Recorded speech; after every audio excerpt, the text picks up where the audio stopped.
பாஞ்சாலி வேண்டுமா அண்ணன் வேண்டுமா? அண்ணா இப்படி மிரட்டினா என்னடா பள்ளிக்கூடத்துல பசங்கள என்னன்றா பள்ளிக்கூடத்துல பசங்களை யாரு என்னன்றா அன்பானவர்கள் அன்பா கட்டளை இட்டா நல்லா இருக்கு. ஆமா அதிகாரமா கட்டளை இட்டா பிள்ளைய கூப்பிடுறோம் நான் அந்த கண்ணாடி டம்ளர் இருக்குது பார்த்து கரெக்டா எடுத்துன்னு வந்துரு. ஆமா அப்படின்னா அந்த புள்ள கரெக்டா பொறுமையா எடுத்துணும். கண்ணாடி டம்ளர் இருக்குது ஏய் பார்த்து அப்படின்னு மிரட்டினா என்ன வேணும்? போட்டதுதான் போட்டோம். இப்ப எங்க அண்ணன் என்னன்னு கேக்குறாரு, உங்களுக்கு என்ன வேணுங்க அண்ணா என்ன சொல்லட்டும் அது இல்லண்ணா அண்ணா நானும் கேட்டு தம்பி அர்ஜுனா என்ன செய்ய வேண்டும்? பாஞ்சாலி வேண்டுமா அண்ணன் வேண்டுமா? என்ன இல்லண்ணா அது வேணாம், நீங்கள் தான் எனக்கு முக்கியம். நான் என்ன செய்ய வேண்டும்? பாஞ்சாலி நாட்டில் இருக்க கூடாது. அரிசி முடுக்கு அப்படியா? ஆமா.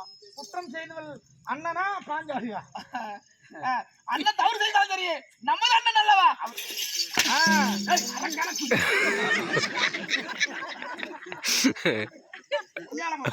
சரி பாஞ்சாலி வேணும்னா பாஞ்சாலி வேணும்னா இந்த நாட்டை நீ ஆண்டுக்க, பாஞ்சாலி நீ வச்சு ஆண்டுக்க. அண்ணா காணங்கமே போலாம்.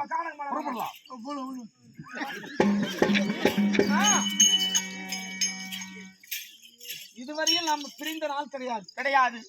அந்நாள் முதல் இந்நாள் வரையும் ஐவராஜாக்களும் 5 தலை நாகனை போல் வாழ்ந்து கொண்டிருக்கும். உண்மைதான். பாஞ்சாலி தவறு இழைத்தாரோ இல்லையோ எனக்கு தெரியாது.